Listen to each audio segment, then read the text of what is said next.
Olá, amigo, seja bem-vindo. Eu sou o professor Moreno e você está ouvindo mais um episódio de Noites Gregas, nosso podcast dedicado aos mitos e às narrativas que herdamos do mundo antigo. Lembro que no site noitesgregas.com.br, para cada episódio eu publico um material extra, textos, vídeos, áudios, de acesso exclusivo para aqueles que nos apoiam. Aliás, precisamos muito desse apoio para manter esse projeto no ar. Visite o site noitesgregas.com.br e saiba como você pode ajudar.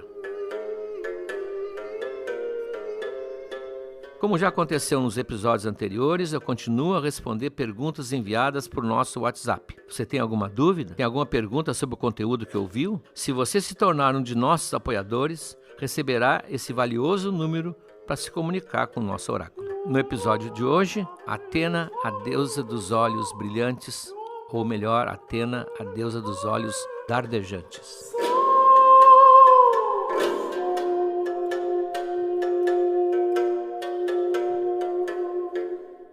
Vamos ver hoje a deusa talvez mais interessante de todo o panteão grego, que é Atena, a deusa dos olhos brilhantes, ou, segundo alguns, a deusa dos olhos dardejantes. Ela apareceu em Roma depois com o nome de Minerva, e a figura de Minerva esfriou um pouco a sua imagem. Minerva é muito bem comportada. Ela é uma deusa sábia, serena, considerada a deusa da sabedoria por Roma, e não tem o caráter de Atena que nós vamos ver hoje. Ela seria a filha dileta de Zeus, a conselheira de Zeus, a Chief Executive Officer de Zeus, como veremos. Bom, já o seu nascimento tem algo muito diferente. Zeus, entre as suas várias esposas, antes de Hera, como já mencionei aqui, ele casa com Metis, que é a deusa da astúcia, da prudência, aquela mesma que nós já vimos sugeriu que ele usasse um vomitório para fazer os seus irmãos saírem, lembram, da barriga de Crono. Ele casa com Metis, mas há um oráculo que prevê coisas desagradáveis. Aqui é importante fazer uma distinção. Oráculo tem dois sentidos. Aqui falarei às vezes num, às vezes no outro. Oráculo pode ser um local. Vamos visitar o oráculo de Delfos, o oráculo de Dodona, importantíssimo. E segundo, o oráculo pode ser uma profecia. Por exemplo, havia um oráculo que dizia que Laio um dia teria um filho que o mataria, que vai ser o Édipo. Então, quando eu falo em oráculo aqui, agora estamos falando da profecia. Havia um oráculo que dizia que Metis teria um filho, e esse filho iria destronar Zeus, e Zeus estava acostumado com essa ideia, ele mesmo tinha destronado seu pai, ou teria uma filha, e essa filha teria um filho e faria a mesma coisa. Então Zeus, querendo manter o seu poder, usou um estratagema, embora a Metis fosse a deusa da astúcia, Zeus era muito astuto também. A Metis tinha a propriedade de se metamorfosear no que quisesse. Ela tinha assim, uma capacidade de mudar de formas impressionante. E ele, então, faz uma espécie de jogo, desafiando-a, por brincadeira, a se transformar em várias coisas diferentes. E, entre elas, ele chega, finalmente, a uma gota d'água. Ele duvida que ela se transforme numa gota d'água. Ela está grávida. É isso que está deixando ele preocupado. E a Metis, sem suspeitar de nada, transforma-se numa gota d'água e Zeus a engole. Zeus a engole, com isso achando que se livrou do problema. O importante notar aqui que Zeus, vejam, está também sujeito aos oráculos. Os oráculos, portanto, não vinham dele. Havia um poder superior, forças mais antigas, que previam coisas às quais Zeus também estaria submetido. Ele engole e, portanto, se mistura no seu corpo a Metis, ele absorve a Metis. Eu já usei aqui uma expressão num desses episódios anteriores, ele fagocita a Metis. Só que junto, ele engole também duas coisas. A principal qualidade da mulher, que era a prudência, a sabedoria e a astúcia, que ele vai assumir, mas também um embrião já fecundado, que vai seguir o seu ciclo normal de desenvolvimento. Ora, passam-se os 9 meses, não havia como fazer nem humanos nem deuses em menos de 9 meses. Passam-se os 9 meses e Zeus começa a sentir uma terrível dor de cabeça. O bebê está a termo, ele está entrando em trabalho de parto. Isso aqui é muito observado por antropólogos e psicólogos. Há uma inversão da figura masculina. Zeus vai entrar em trabalho de parto. Ele vai parir. Mas as dores são insuportáveis e ele tem que pedir ajuda a alguém, um parteiro. Ele pede ajuda, como a dor é na cabeça, ele pede ajuda ao Hefesto, que é o ferreiro do Olimpo, aquele que em Roma chamam de Vulcano, o único deus peludo que tem, aquele que trabalha sempre numa forja, que alguns dizem que fica embaixo do vulcão Etna. Era comum na medicina antiga a famosa trepanação. A trepanação era bater no crânio com uma ponta afiada de pedra e abrir um pequeno orifício para evitar, para curar dores de cabeça terríveis que porventura as autoridades tinham. Então isso deve ser um resquício da trepanação, desse hábito de medicina pré-histórica. O Hefesto o acerta na cabeça com um golpe de machado e assim vai nascer Atena.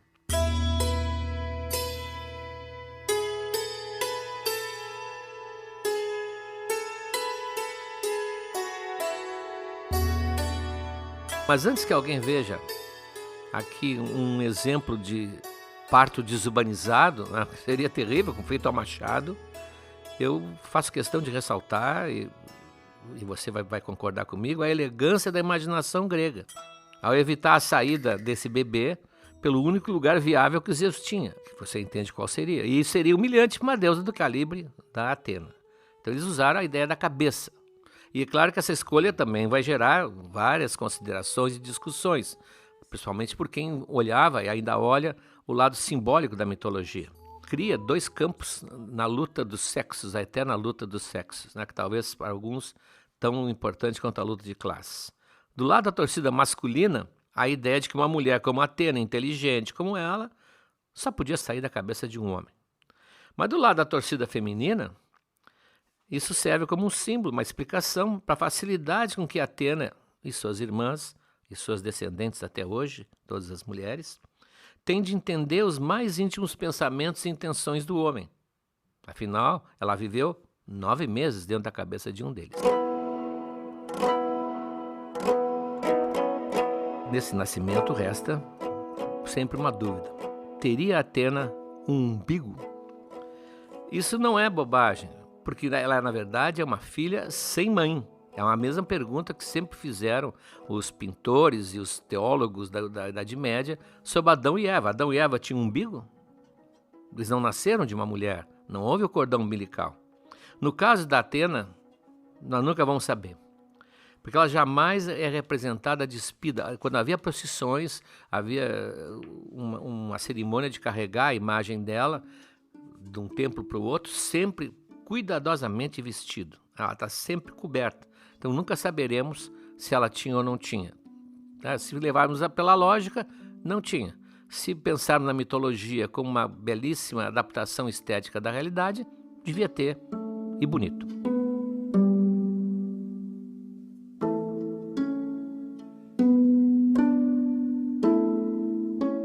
Aquela imagem da Minerva, que é aquela imagem calma, serena, tanto que hoje ela é o símbolo da justiça em muitos lugares, ela é a figura que representa as universidades. No caso da Atena, não era assim. Ela nasce de uma maneira espetacular, uma maneira assim fabulosa, uma maneira até assustadora. Ela faz uma aparição de teatro, quando se rompe o crânio de Zeus, ela salta dentro, não chorando. Não tinha aquele choro do nenê que se queixa de estar saindo do lugar bom, indo para o nosso mundo. Ela sai com um grito de guerra ensurdecedor que sacode o ambiente, que assusta os deuses que estavam perto. Ela tem uma visão terrível. A natureza, inclusive, se agita com a presença dela. Tem autores que dizem que quando ela saiu da cabeça de Zeus, as suas armas douradas e brilhantes, ela nasce armada, com armadura, com couraça, com perneiras de bronze, escudo e alguns até acrescentam lança. O que também é curioso, porque Zeus, nas figuras que eles representam, está pequenininho, está diminuído assim, humilde, e ela saindo, emergindo como uma guerreira, invertendo, portanto, inclusive as relações de poder dela com o pai. Ela sai com esse espetáculo em volta, com esse espetáculo de luz e som em volta, e a terra começa a gritar, a gemer, o mar se agita terrivelmente com ondas escuras, As nuvens tapam o sol e até parece que o próprio sol interrompe um pouco a sua passagem através do céu. É um nascimento assim impactante. É a grande deusa que está nascendo.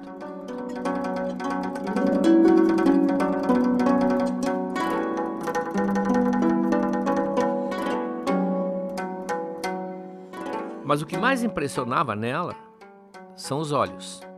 Os olhos dela brilham. Um brilho que alguns, dependendo de quem vê, achavam ameaçador. Um brilho que outros achavam entusiasmante, de patriotismo, de coragem. Mas é um brilho típico, único, que só os olhos de Atena tinham. Ela é chamada, você vai ver, de Glaucopis.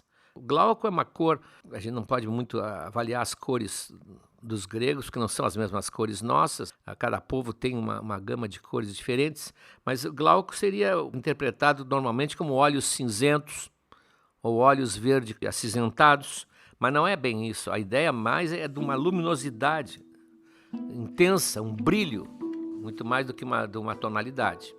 O mais adequado, portanto, seria mesmo a deusa dos olhos brilhantes ou dos olhos que dardejam, os olhos dardejantes.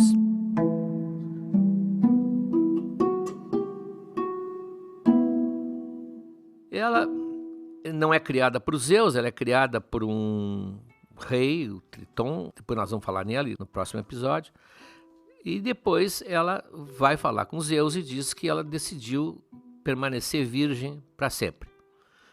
É a grande oferta que ela faz a Zeus, porque agora com isso está desarmado o oráculo. O oráculo não vai se cumprir. Nasceu uma filha de Medes, de certa maneira, só que ela não vai ter filhos e, portanto, Zeus não terá quem vá ameaçar o seu poder, como era o seu temor. Como ela não tem mãe, como ela cresceu dentro do corpo do pai, ela vai ter uma relação muito especial com ele. Ela vai ser, assim, a grande conselheira, a grande companheira de Zeus. Ele vai confiar muito nela. Recusando a maternidade, como ela recusou, e qualquer vida sexual, ela vai se dedicar inteiramente a Zeus. E com todas as qualidades que ela tem, ela vai conquistar a confiança dele e vai ser, como eu disse desde o início, a diretora executiva, enquanto ele é o presidente. Claro que esse nascimento, simplesmente de um homem sem a ajuda de uma mulher, feriu fatalmente o orgulho de Hera. Hera, que era a mulher dele, sentiu que isso era um golpe fatal, era mais um golpe, aliás, que o patriarcado estava dando na antiga religião matriarcal. Nós vimos já desde o início que a formação do Olimpo é a formação de um novo poder divino, em que as divindades femininas que imperavam na pré-história passam a ser substituídas por um grupo extremamente masculino. Então, esse nascimento independente, essa filha que Zeus tem, sem a ajuda de Hera, é mais um golpe que Hera vai ter que reagir. Então ela resolve responder à altura. Se um homem pode, sem a ajuda de uma mulher, ter um filho, ela também pode fazer isso sozinha. E ela faz uma experiência mal sucedida, nasce Hefesto, exatamente o deus dos ferreiros, e deixa frustrada, porque ele nasce com problemas de parto talvez, mas nasce com problemas físicos. Ele tem a perna torta, ele manca, e ele é peludo, ele não tem aquele ideal de beleza olímpico. E ela fica muito desagradada, ela não gosta dele, ele passa a ser um filho mal amado, e isso vai trazer para ele graves problemas, sem terapia, mas que vão ser resolvidos mais tarde no episódio dedicado a ele, que é daqui a 2 episódios, nós vamos ver isso.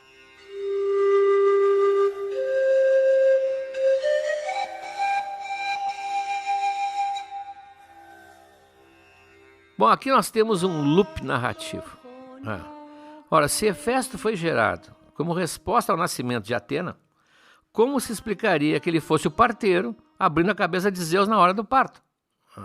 Ora, isso aqui é normal nos mitos. Os mitos têm esses buracos negros. Nós temos que aprender a aceitar. O espectador moderno vive apontando falhas de roteiro, tem até sites que mostram isso. Pois bem, um espectador antigo dizia, é assim porque isso aqui devia ser assim, e não sacrifica que a história é boa. Claro que com o tempo, como essas histórias foram contadas por milhares de poucas, alguns, seguindo a lógica, resolveram mudar um pouco, dizer que não foi Hefesto, que Zeus chamou Prometeu, o titã, aquele que depois vai ficar amarrado no topo do Cáucaso com um abutre comendo seu fígado, que foi Prometeu quem o ajudou. Mas isso é uma correção posterior, é o Hefesto. Até porque é importante juntar o Hefesto com a Atena, como nós vamos ver agora cada vez mais. Mas há um looping, portanto. Quem quer aproveitar os mitos, não fique usando a fita métrica e o relógio, porque não é o mundo da medida, é o mundo exatamente das dimensões inconscientes.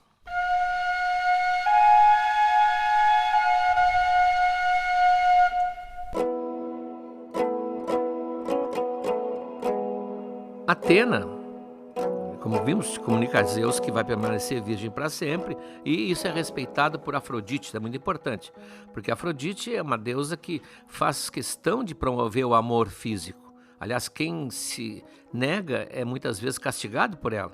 É uma beleza a civilização grega, em que o amor físico, o sexo, o desejo, era considerado obrigatório. E quem se furtava a isso podia receber algum castigo de Afrodite. Mas ela poupa as 3 deusas virgens, as 3 deusas do Olimpo. Aliás, Zeus tem filhas virgens que não vão dar filhos. A Atena, a Artemis e a Hestia. Temis e Hestia serão objeto depois de outros episódios, é claro. Nós estamos examinando todos os deuses um a um. Só uma vez ela se manifesta como mulher, que ela se assume como mulher e como mulher bonita. Nós falamos no episódio anterior, quando naquele julgamento de pares, ela vai disputar com Hera e com Afrodite o título de a mais bela. Então naquele momento ela assume a mulher, e como mulher bela, que ela se sente bela, ela sabe que ela é bela, é a grande manifestação dela feminina.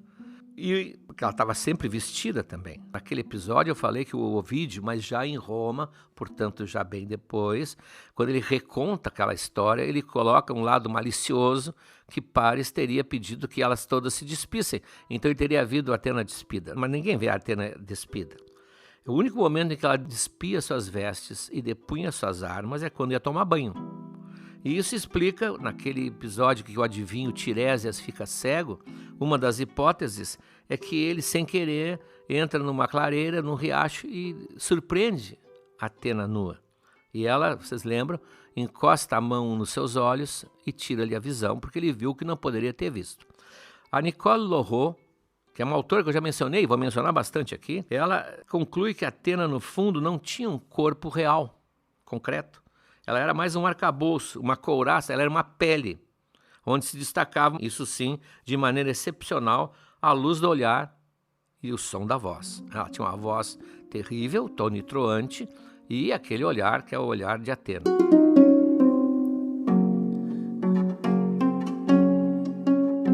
Como ela era a deusa de muitas coisas, ela é multifunção, ela é deusa de muitas, realmente muitas coisas, não é só de uma, não é da deusa da sabedoria, é a deusa de várias especialidades.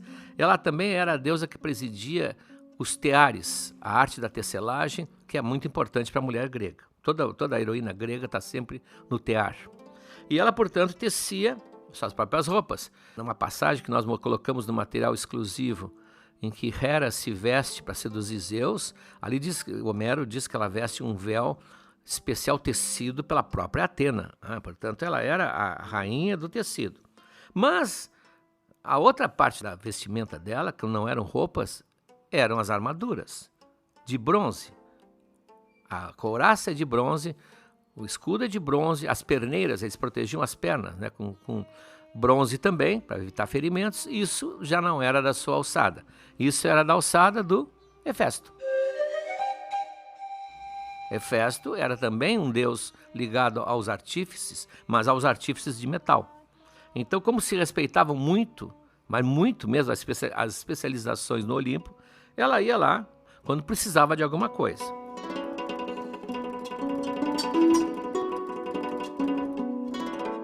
Quando começa a se preparar a Guerra de Troia, ela resolve renovar o seu guarda-roupa, digamos assim. Vai começar a campanha de Troia e ela vai ter parte ativa, aliás, muito ativa na Guerra de Troia, como nós vamos ver. Então ela foi à oficina do Hefesto para encomendar novas armas. Ela ia lá como se fosse a um ateliê do costureiro. Ele era, na verdade, o costureiro da parte metal, o costureiro metálico. Bora, acontece que o Hefesto tinha se divorciado há pouco. Ele tem um casamento muito muito turbulento com a Afrodite, a mulher mais bonita, que ganhou o pomo da discórdia, a deusa mais bonita, casa com o deus mais feio. Isso é uma combinação que muita gente estuda até hoje.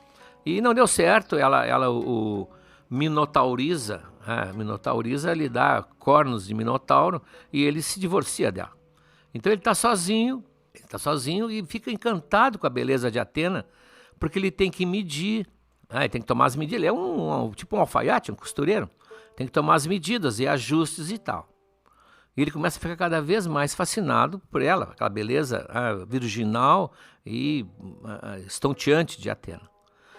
Ora, nós vimos no episódio anterior, que era do Poseidon, que o Poseidon ficou muito trombudo por ter perdido a cidade de Atenas para a sobrinha. E ele resolve descontar isso. Ele farejou o interesse do Hefesto, viu que o Hefesto estava interessado. O Hefesto é muito ingênuo, né? Ele vive na forja lá, martelando. Ele não tem aquela vida na corte do Olimpo, praticamente. Ele é um pouco ridicularizado no Olimpo, né? Ele farejou o interesse do Hefesto pela Atena e preparou aquilo que a gente chamaria hoje, plebeiamente, de uma pegadinha. Eu não gosto do termo, mas é bem claro, pelo menos, uma pegadinha.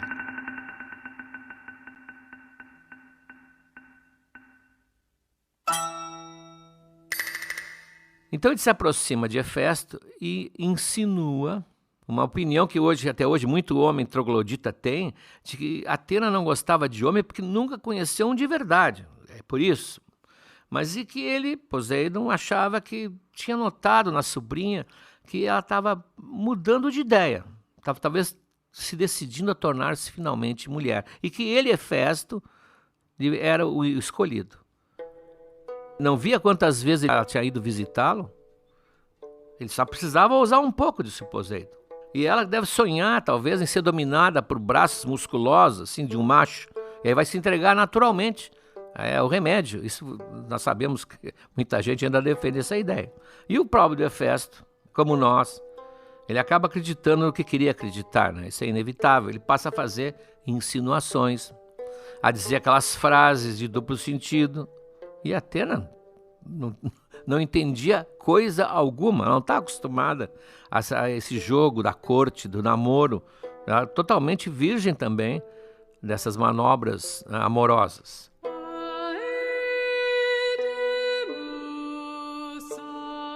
E ela ouvia inocentemente, achando o Hefesto, talvez, como diria hoje, muito fofo. Mas ela estava impressionada como o Hefesto era dedicado e empenhado em fazer as suas armas. E ela até, muito sensível, ela ficou com medo de estar abusando da boa vontade. Não sei como vou poder te pagar tudo isso, ela disse inocentemente. E a resposta de Hefesto veio, é óbvia, cheia de veneno. A gente acha um jeito, princesa. Bom, o equívoco está formado, né? As armas ficam prontas, e é necessário provar e ajustar no próprio corpo.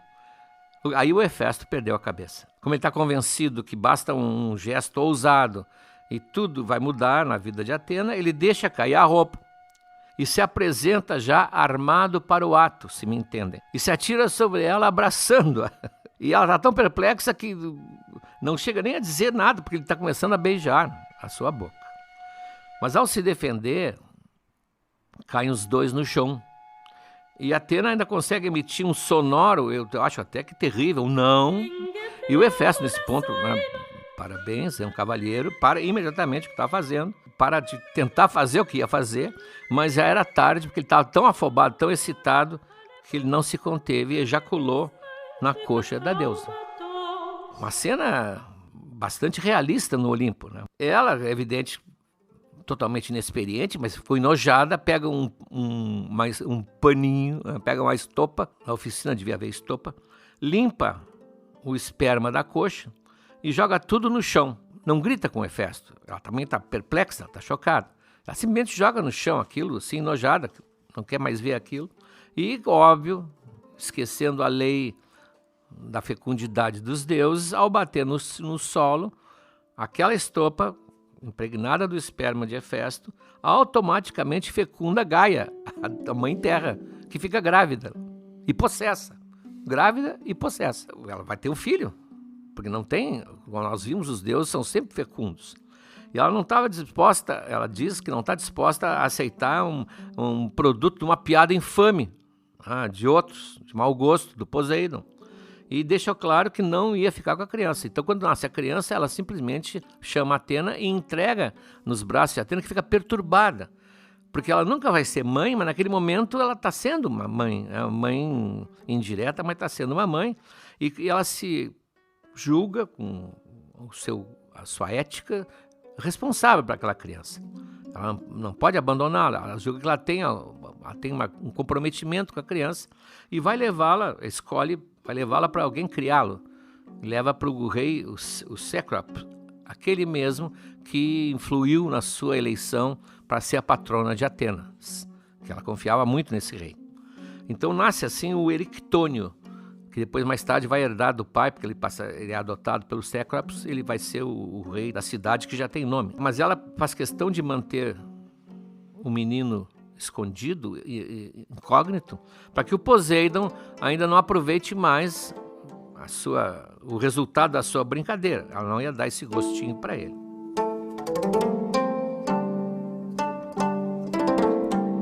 É um desastradíssimo ato sexual incompleto, mas é um ato sexual. E com isso vai aumentar muito o vínculo entre Hefesto e Atena. Eles se tornam, na verdade, meio que pais do menino. Então a vida de Atena vai estar muito vinculada a de Hefesto, inclusive nas posições dos templos na Grécia, nos ritos. Eles são colegas de profissão, são ministros, digamos assim, são deuses que presidem as artes e os ofícios.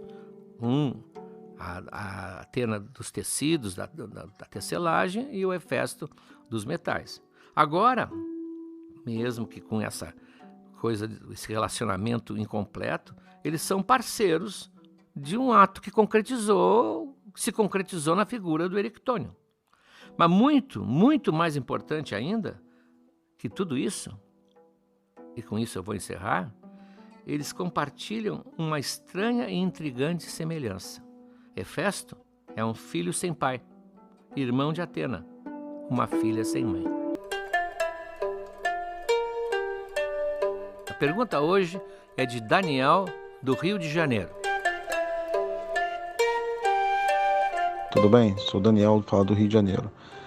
Primeiramente, parabéns pelo podcast, muito prazeroso. E segundo, eu tenho duas dúvidas, né?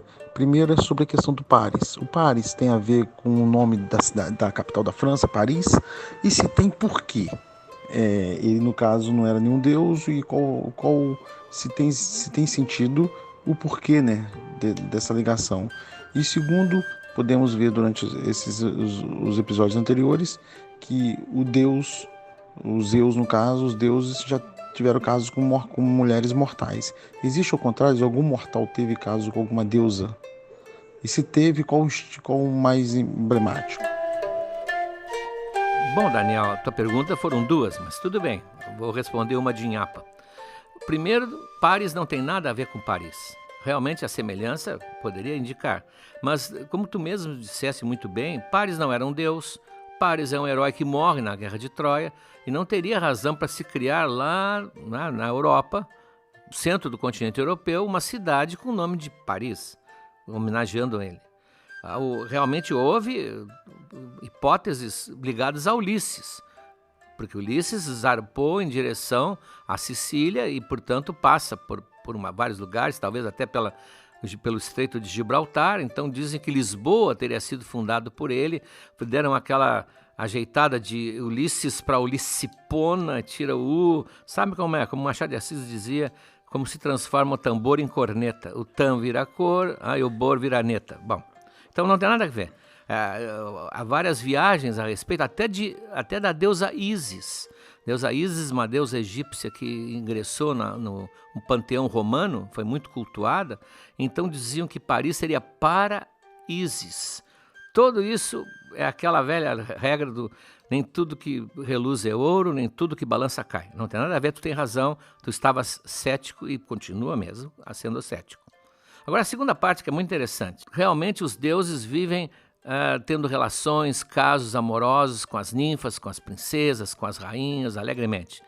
A tua pergunta é invertendo o sinal. E as deusas?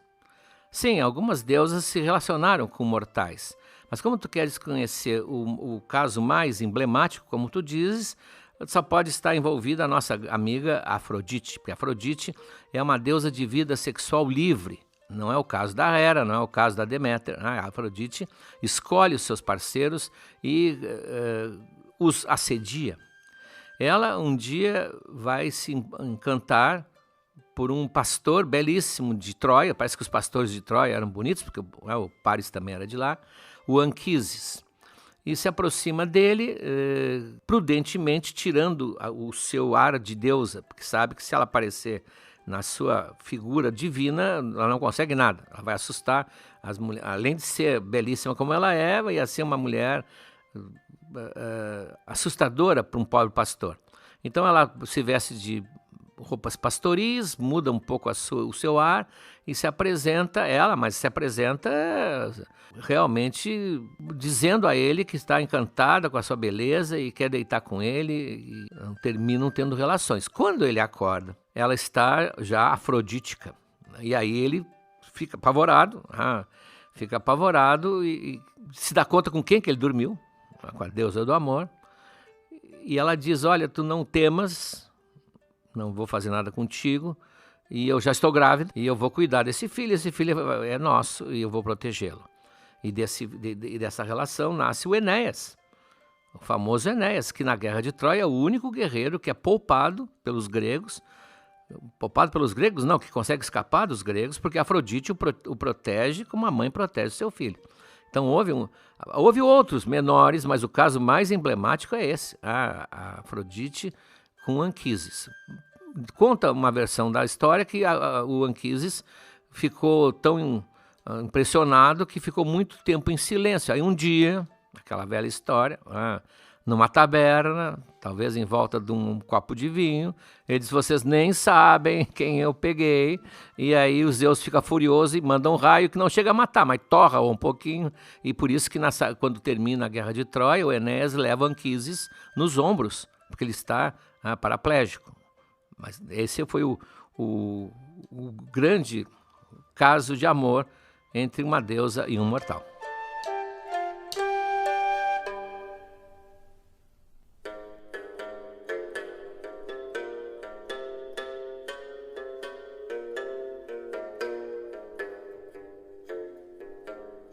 No material exclusivo desse episódio de Atena, você vai encontrar o seguinte: um hino homérico a Atena, Atena como cabo eleitoral de um tirano.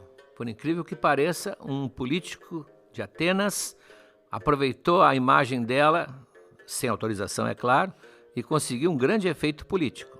Também uma amostra das representações da deusa nas pinturas, nas cerâmicas. E por último, uma pequena anedota antiga: por que uma mulher preferiu Afrodite a Atena.